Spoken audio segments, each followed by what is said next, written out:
বিয়ের ৬ বছর পরে নিজের করে একটা সংসার গোছানোর সংগ্রামে নেমেছি। জানি না ছোট বাচ্চা নিয়ে একা হাতে সবকিছু কিভাবে সামলাবো।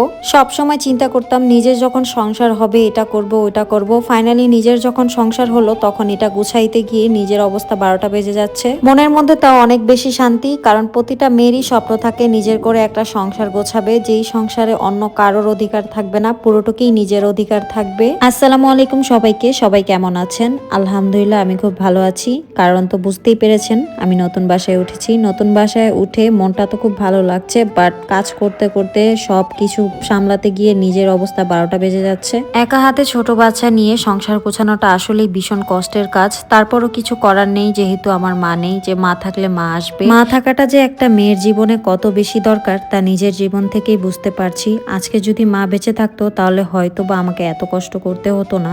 সবচেয়ে বেশি কষ্ট লাগে তখনই যখন নিজের ছেলের দিকে তাকাই, কারণ আজকে যদি তার নানি বেঁচে থাকতো তাহলে হয়তো বা সে আরো বেশি আদর পেত, কারণ মায়ের পরে নানিরাই বেশি আদর করে থাকে বাচ্চাদের। তো যাই হোক, নিজের সংসারের জিনিসপত্র একটা একটা করে চলে আসছে। এগুলো সব গোছগাছ করে ওই বাসা থেকে আমি এই বাসায় চলে আসছি। তো জিনিসপত্র উঠাতে উঠাতে ভাইদের খুব কষ্ট হচ্ছিল, কারণ 6 তলার উপরে জিনিসপত্র উঠানো আসলেই অনেক বেশি কষ্টের। আমরা তো চলে আসছি লিফটে, বাট জিনিসপত্র ম্যাক্সিমাম হচ্ছে বড় যেগুলো সেগুলো ওনাদের সিঁড়িতে করে উঠাইতে হচ্ছে, যেমন ফ্রিজ, তারপর ড্রেসিং টেবিল, আলমারি, এগুলো সব। তো আমার ফ্রিজটা চলে আসছে, আমি দেখাই দিচ্ছিলাম যে কোথায় কি জিনিসপত্র রাখবে।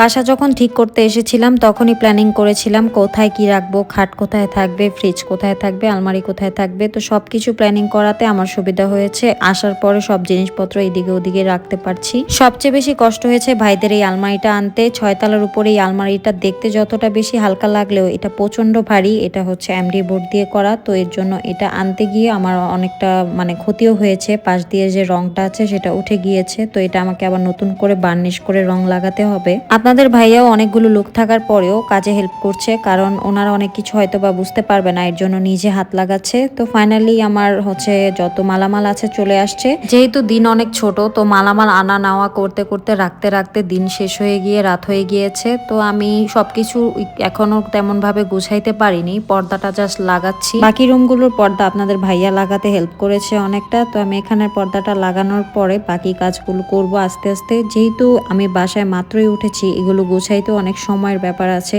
একা একা সব করব। আর বাচ্চাও ছোট, বাচ্চাকে এখন ঘুম পাড়ায় কাজ করতে আসছি। সময় হয়তো বা বেশি লাগবে, কারণ একা হাতে সব করব। যদি হেল্পিং হ্যান্ড থাকতো তাহলে ভালো হতো, ঘরটা গুছাইতে পারতাম খুব তাড়াতাড়ি। আপনাদের ভাইয়া এসে ফ্রিজটা জায়গা মতো ফিট করছে। আগে যে জায়গায় রাখা হয়েছিল সেই জায়গায় আসলে রাখতে পারবো না, কারণ হচ্ছে ওইখানে আইপিএস এর লাইন করা ছিল। আইপিএস এর লাইন যদি ওইখানে থাকে তাহলে আমি ওখানে ফ্রিজ দিতে পারবো না, ফ্রিজটা আমাকে অন্য জায়গায় দিতে হবে। কিন্তু এখন যেখানে ফ্রিজ দিয়েছি ওখানেও খুব ভালো লেগেছে। তো আপনাদেরকে একদিন অবশ্যই শেয়ার করব আমি আমার বাসাটা কিভাবে গুছিয়েছি। তো এখানে আমি ওভেন র্যাকটা দিয়ে দিলাম। ওভেন র্যাকটা আমার হচ্ছে রং করা বাকি ছিল, ওটা আমি রং করব। তো ফাইনালি আমি আমার বেডরুমটা গোছানো হয়েছে সবার আগে। যেহেতু আমরা এখানে থাকবো তাই বেডরুমটাই আগে আমাদেরকে গুছাতে হবে। তেমন কোনো জিনিসপত্র রাখিনি, যেহেতু আমি আরো অনেক জিনিসপত্র কিনবো, তাই আপাতত হচ্ছে বেড আর হচ্ছে আলমারিটা রেখে কাজ করতে করতে একটু ক্ষুধা লেগেছে, তাই একটা চিপস খাইলাম। তো সবকিছুই পড়ে রয়েছে, কিছুই এখনো গোছানো হয়নি, সবকিছু করতে একটু সময় লাগবে। তো আজকের ভিডিওটা এই পর্যন্তই রাখলাম। সবাই ভালো থাকবেন, সুস্থ থাকবেন, আল্লাহ হাফেজ।